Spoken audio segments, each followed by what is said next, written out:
My name is Howard Ross, and I'm a No-Limitspreneur. You're now locked onto another episode of the Nolimitspreneur Podcast, the show that helps you dominate in life and in business to enhance your mindset, confidence, productivity, time management, habits, and goals. And now, your host, Maher Abiad. Hey, what is up, Success Nation? Welcome back to another fantastic episode of the Nolimitspreneur Podcast. Today, I'm very excited to be speaking with my guest, Howard Ross. He is a lifelong social justice advocate and founder of Udarta. He is considered one of the world's seminal thought leaders on identifying and addressing unconscious bias. Howard authored the Washington Post bestseller, Everyday Bias and Reinventing Diversity, and has a new book out called Our Search for Belonging: How the Need for Connection is Tearing Our Culture Apart. Can't wait to speak to Howard about this very important topic. So let's jump into the podcast interview right now. So welcome to my guest, Howard Ross, for coming onto the Nolimitspreneur Podcast today. Howard, you've done so many great things in your career, and you've written a number of wonderful books, and I'm really looking forward to speaking with you today. So thank you so much for taking the time out to join me on the podcast today. Oh, thank you. I'm glad to be with you. Excellent, excellent. Before we jump into a number of your amazing books, you've done a lot of work in social justice, and like I've said, you've written a number of wonderful books, and you've worked with so many different companies and individuals on bettering the workplace, bettering, diversity, increasing the amount of, getting people to work better together, breaking down the walls and of social injustice. And I wanted to learn more about your story so people can learn about, sort of how you got started in this, how you became an advocate for this change. If you can talk about your story of, what made you inspired to work in this field, of where you got started to where you are now. Sure. Thanks so much. I appreciate it. I was born in January 1951, which is, and timing is not insignificant in our lives. The era we're born into, it shapes a lot of our world perspective. And for me, it was a combination of things. It was one, coming from a family of Jews that had come from Eastern Europe, and we suffered enormous family loss in the Holocaust. We know 43 members of our family died in 2 days on August 2nd and 3rd, 1942, when the Nazis killed all but 100 people in the 5,000 person village that my grandfather grew up in. And then the other side of it was I had some activism in my family. My grandfather became an activist in Baltimore. I was one of the co-founders of the NAACP, and also was one of the people who organized the group that purchased and outfitted the Exodus ship in Baltimore Harbor. And my grandmother on the other side was a labor organizer for the International Ladies Garment Workers Union. So there were two very clear messages. One is that terrible things can happen, and the other is you're supposed to do something about it. And that sort of was a theme in our family. I ended up going to college, getting involved in the 60s social justice movement, working with the civil rights movement, the farm workers movement, the anti-war movement, all of that. And then out of school, became a teacher. For about 12 years, I worked with very young children and took over running a program. It was at that point that I began to kind of take a look at the other side of the equation, which is organizational life, and had to triple the size of the school that I was running in a year, and found out that nothing that I do about managing people worked anymore. So I started to study organizational change and leadership. And the two things came together in the mid-'80s when the diversity movement was really taking off in corporations. And I had an opportunity because of somebody I had known years before to get involved in that. And it was like coming home. It was like this was what I was supposed to do my whole life, and have been for the last 35 years. I think one of the big switches in that was back in the mid-'90s, I began to realize that some of the old ways that we were approaching that work just weren't producing the results that we hoped that they would produce. And that was when I really started to explore this notion of unconscious bias. And a lot of it just came from seeing so many people who seemed like good and decent people, but whose attitudes around this stuff were not particularly enlightened. And yet it didn't seem like they were out to hurt anybody. And so that was what really opened up the exploration into unconscious bias. And the more I applied it, the more I found that it was a way to help people understand their own belief systems and behavior and get aligned with behaving in the way that was consistent with their own values. That's a fascinating story, and I appreciate what you're doing. You're definitely trying to help better the lives of so many people, and that's absolutely wonderful. I wanted to jump into your latest book. The book is called Our Search for Belonging: How Our Need to Connect is Tearing Us Apart. You talk about how we are tribal creatures and how obviously as humans, we're social creatures. We want to be able to connect and feel that sense of belonging. But talk about what you mean, how that is actually a driving force for how it's actually increasing the division in this world. If you can speak more about that. Sure.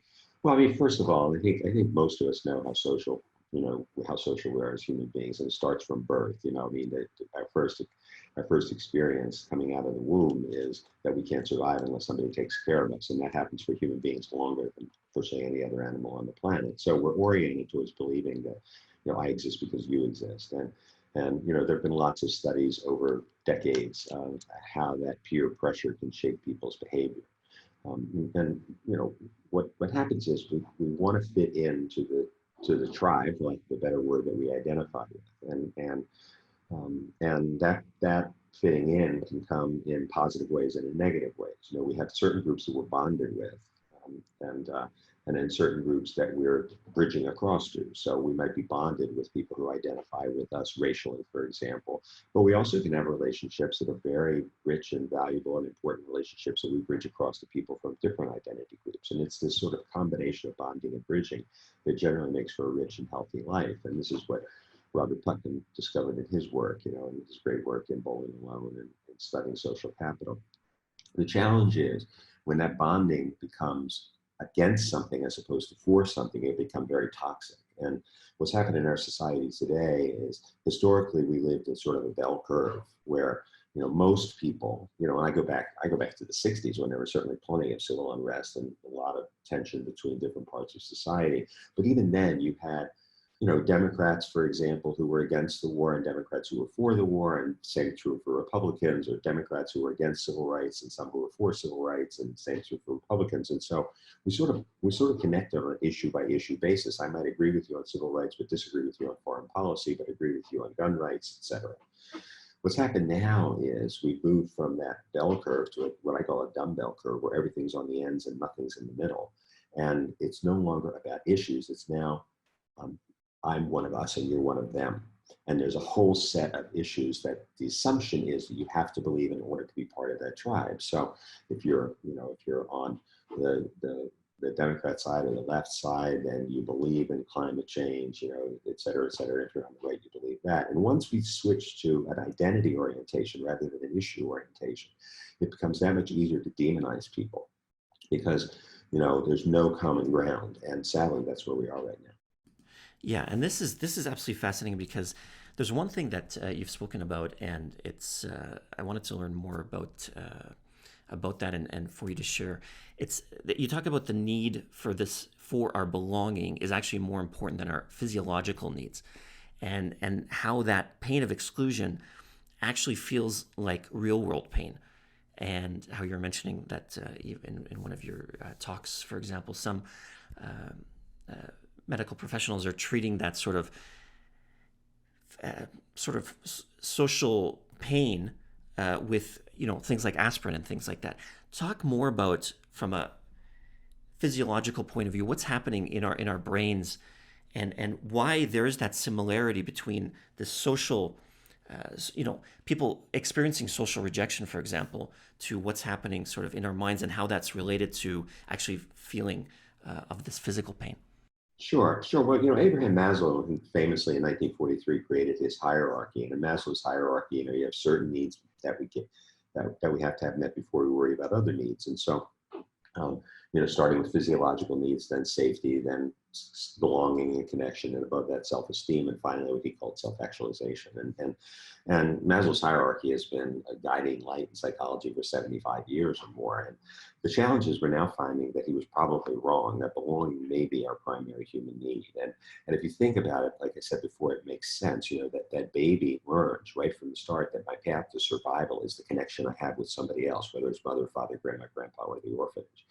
And the lack of that connection actually will kill me. I will die very quickly without that. And so this sort of gets instilled in us throughout our lives that there's a sense of survival. In fact, we know the study that you're referring to shows that that feeling excluded from a group triggers activity in the dorsal posterior insula of the brain, which is kind of back in this part of the brain, which is the same one associated with physical pain. And so when we feel that sense, and I'm sure that 99.9% of the people who are listening to us today, Maher, have had that sense of feeling isolated. We've had movies, the bad girl movies about it, or mean girl movies, about it, that the person who can control who's in and who's out has an enormous amount of power in our culture and in our social groups. And so when we're excluded from that, that sense of self gets really challenged. What's wrong with me that I'm not included? Who do I need to be so that I can be included? And this is where you see the kind of behavior that we see historically in genocide, for example, where good Germans go along with the Nazis, or Rwandans go along, or even today, where we see people going along with behavior that they may not agree with, but because it's part of belonging to the club that they want to belong to. And this is one of the things, of course, that makes it hard for people to resist the president, but it also can make it hard for people to resist whoever the leader is on the other side if we're not careful.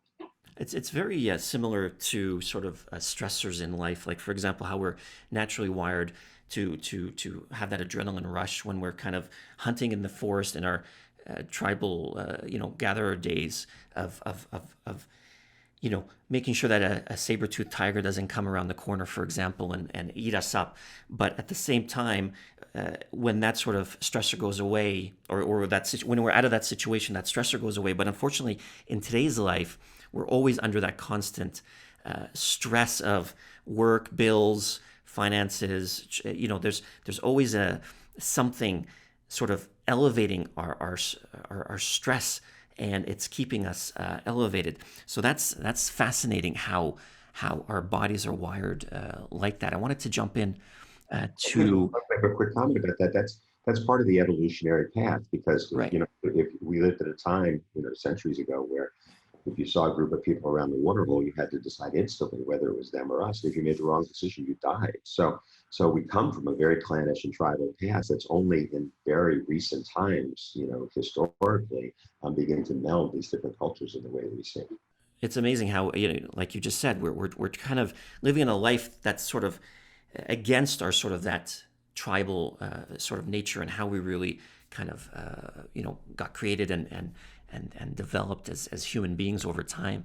The biases that you talk about in your book, Everyday Biases, you were mentioning about, I wanted to ask you why you felt that it was important to write this book, and if you can talk about more of these unconscious biases that you're saying that we have, unconscious judgments that we have in our everyday lives. And if you can speak more about that and why that's important. Sure. The book really evolved. Most of my work has evolved out of my own curiosity, and a lot of it was triggered by a series of incidents. But I can give you one just as an example. I think I write about this in the book. I was down in Monroe, Louisiana, doing a workshop a couple of years ago for a newspaper, and the first day we were talking about some of the history of the area and what people's experience had been, and it was mostly Black and white participants. And the African American participants were particularly talking about that there had been a history of some really harsh racial experiences in the area. And there's a young white guy in the group who was a pressman for the newspaper, so kind of blue collar-ish sort of guy. Hadn't said much the first day. I mean, he wasn't being negative or hostile, but just was quiet. And then on the second morning, about an hour before lunch, he raises his hand. And when you're leading a session, you're always glad to see that new voice in the room. So I called on him, and he said, I feel conflicted by all this. And I said, what are you conflicted by? And he's looking down the whole time he's talking in his lap. And he says, well, I grew up in such and such, mentions a rural area outside of town. So my daddy and my granddaddy were my heroes growing up. They taught me to fish, taught me to hunt, taught me what it was to be a man. My granddaddy was the pastor of our church, and went on extolling their virtues. And then he stopped, completely silent for a few minutes, long enough, or I don't know how long it was exactly, but it was long enough. So I was about to say, what's your point? And he looks up with tears in his eyes. And he says, they were in the Klan. And he says, I'll never forget this line. He said, it wasn't much talked about, but it wasn't much hidden either. And talked about how, in order for him to that he believes his colleagues because he likes them, he trusts them, he believes them. But at the same time, if he was to buy into all of this, that would mean that his father and his grandfather were terrible people, and he knew they were the best people he ever knew. And so he couldn't quite work this out inside of himself, And so I pulled up a chair. I said, "Do you mind if we just talk about this?" And we sat in front of the room, and he and I had a conversation for about an hour, and excused for lunch. We went to lunch, and there he was at lunch, sitting 18 inches from the strongest black voice in the room, talking, just like this. And I realized something had opened up there. And I would never forget, on the flight on the way home, I had two really significant thoughts. One was, we've always done this work based on getting people to be good people, but this was a good guy. And so there must be something else here besides that. And then secondly, could I actually say, if I grew up in his narrative, that I would see the world much differently than he did? And those two things were really stunning to me, because up to that point, we've been doing the work mostly, teaching people what the right thing to do was, and we have beat it into them with the 2x4 sometimes, But now I began to realize there was some other factor here, and that was what started me to explore the research that was beginning to come out around unconscious bias, and led to the pathway that eventually led to the book. But the bottom line is that when you really study the research, the neurocognitive science research, the social science research, then what you see is that human beings are not rational as much as we are rationalizing.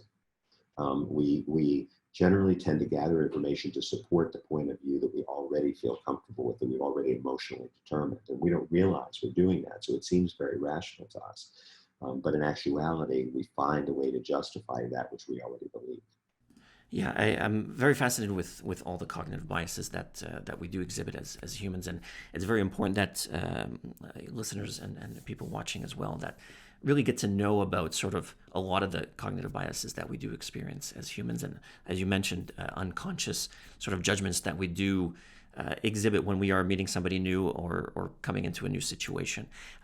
One of the things that we're there's a lot of people working from home right now. But at the same time, it's really important that in workplace culture that there is that sense of unity. And in your book, Reinventing Diversity, you mentioned that most diversity programs fail. And obviously when people go back to work and whatnot in a sort of cohesive workplace setting, instead of working from home, there is that more need for acceptance. And you talk more about that there is that need for acceptance as part of the culture of a company. If you can speak more about what the book is sort of trying to help solve, and of course that importance of acceptance in the workplace. Yeah, of course. Yeah, I mean, I think that, I would say it's not so much that diversity programs fail as much as they fail to fulfill their promise. Right. In other words, I think most diversity programs contribute something. Occasionally you get somebody who does things that are so sort of extreme that it causes a backlash reaction. And I've seen that happen, certainly. And especially in the early days when we were just trying to figure things out and people were just making stuff up and trying to figure it out. We've got decades now of years of studying which kinds of things tend to work better than others.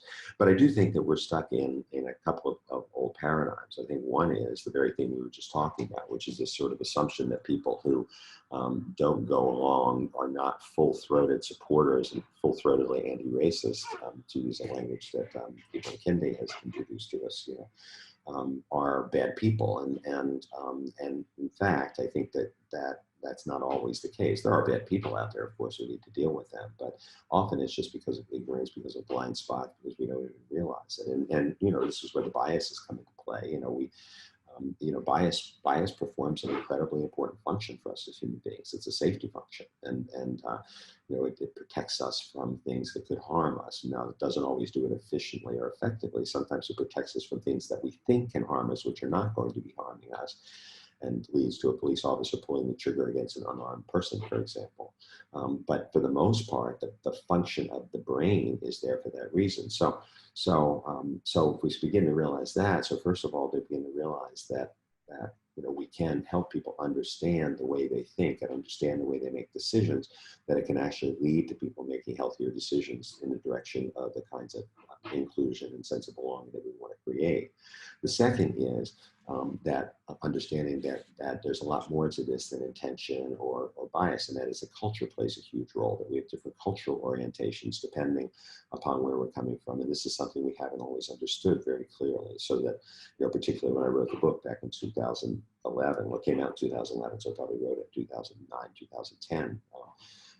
this whole notion of cultural competency that is now pretty standard in hospitals, for example, in treating patients and things like that, was still relatively new, and we hadn't really understood yet the depth of culture and how culture impacts us, and very much tied into the group identification process we talked about. In order for me to fit in to my home culture, I learned to act certain ways. Certain things are normal to me, and those normalcies become my way of being, and they usually get associated with a value. So if you something that you see as normal and it gets associated with high value, then you think that's the right way to be, not just your way to be, but the right way to be.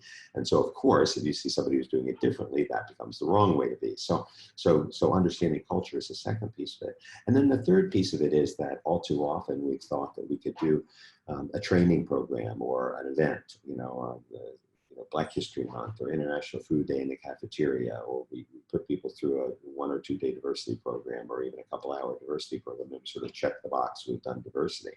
But we know that this is a system that's at play, and we see it societally. We know that systemic racism, in terms of what's going on today, we can see how that systemic racism builds societally.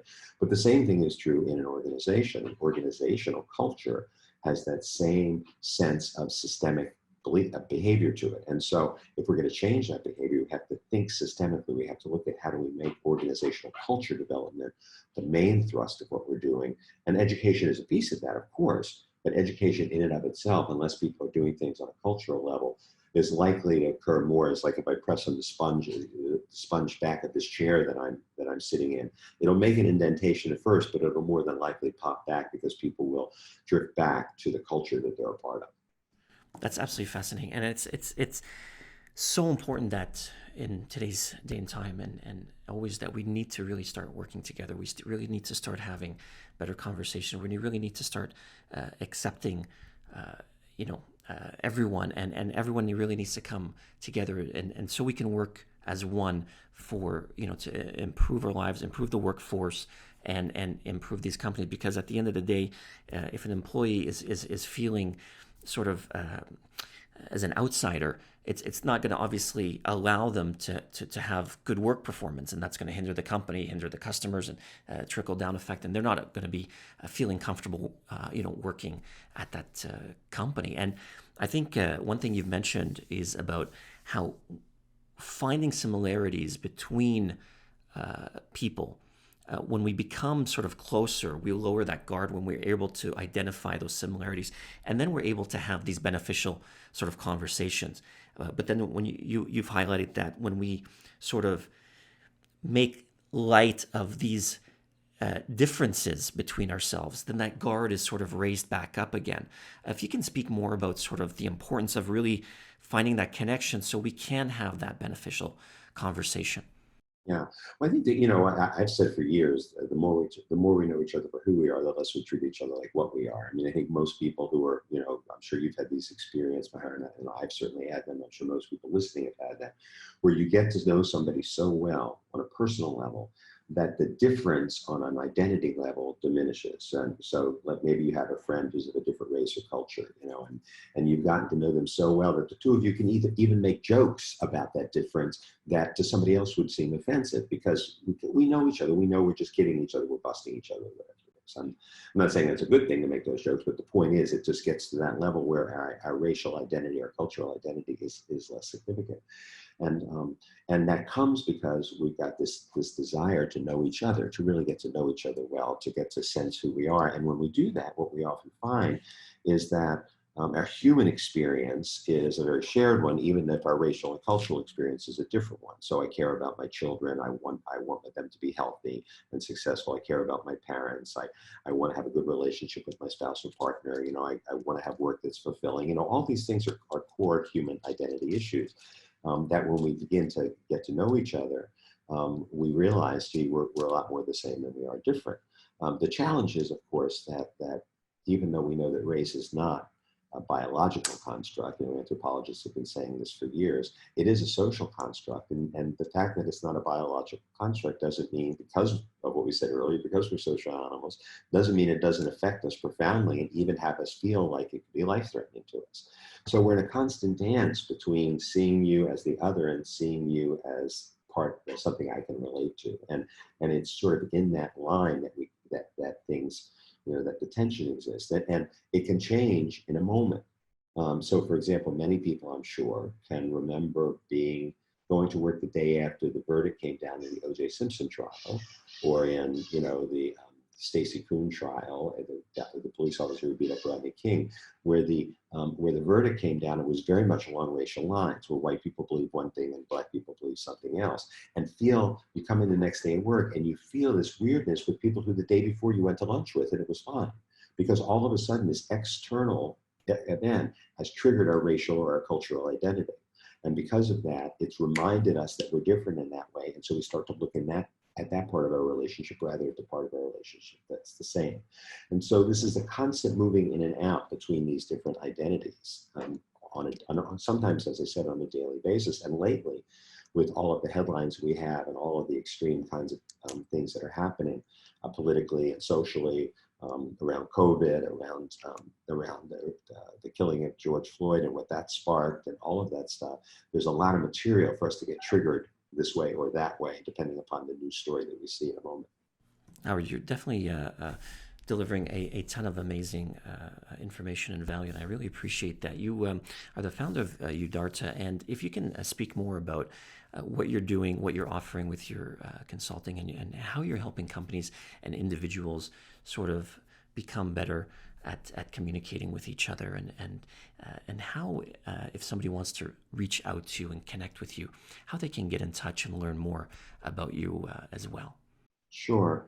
Well, what we're doing in the work at this point is we're really trying to help people build cultures of belonging. So we're looking at what do we need to do to break down some of these barriers and to develop a kind of sense of organizational community, is what I like to call it. A sense where we realize our interconnection. We realize that the health and well-being of each person in the organization serves everybody else in the organization. So, we're looking at research from positive psychology and from happiness studies and various other kinds of things that show us that there's certain things can then enhance that sense of belonging. And, the diversity component is a big piece of it. So we see right now, for example, that we have an opportunity to talk about things like systemic racism and how they play out in a way that I can't remember in the last 35 years of doing this work. It's not like we didn't know how to talk about a lot of that stuff. It's just the listening wasn't there, if you will. The culture was in a very different place. I mean, just to give you an example, I just saw a poll about a week ago in the Washington Post that said that 69% of Americans now believe that systemic racism exists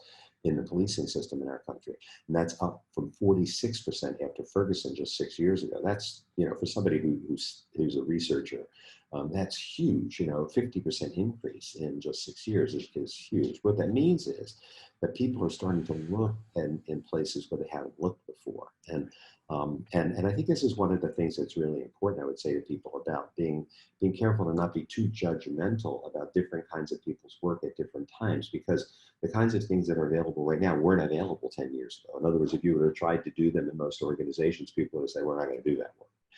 There were occasions where you had people, for sure, but things change and evolve, and I think we need to change and evolve. So that's what we're trying to do at Udarta. The previous company that I started and ran for 29 years, Cook Ross, which I transferred ownership to my partner back a couple of years ago, still does a lot of the unconscious bias work, and that's still very important work to do as well. So, and then we do a lot of transformational leadership work, where we take people away for, leadership teams away for 3 or 4 days, and get a chance to get some deep work as well. So, and that I can be reached either at howardjross.com or at udarta.com, UDARTA.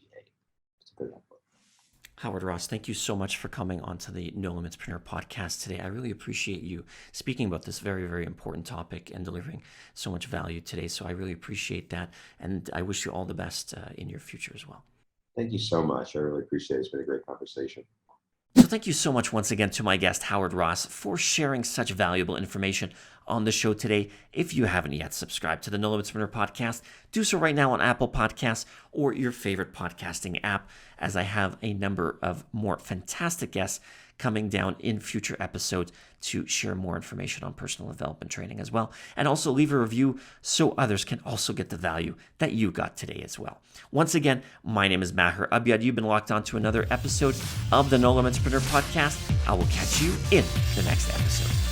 You've been listening to another quality episode of the Nolimitspreneur Podcast with your host, Maher Abiad. Want to continue to master your mindset? Download the 7 self-limiting beliefs that are stealing your success away guide for free right now at NoLimitsMindset.com.